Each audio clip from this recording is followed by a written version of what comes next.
ভালো করতে দিতে না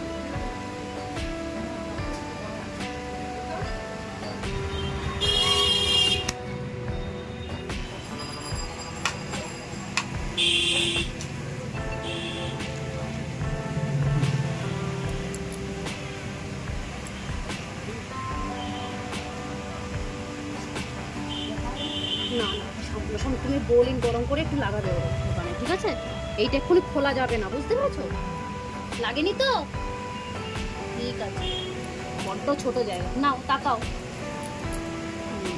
ওই একটু বোলিং গরম করে একটু দেবে। দেখেছে? একটুও লাগেনি? ওরে বাবা, কান ফোটানোর সময় কেটে কেটে ওরে বাবা, না না এখন ফোটাতে নেই, ওখানে বড় হবে তাও ঘরে, ঠিক আছে? ওই একটু হাসো।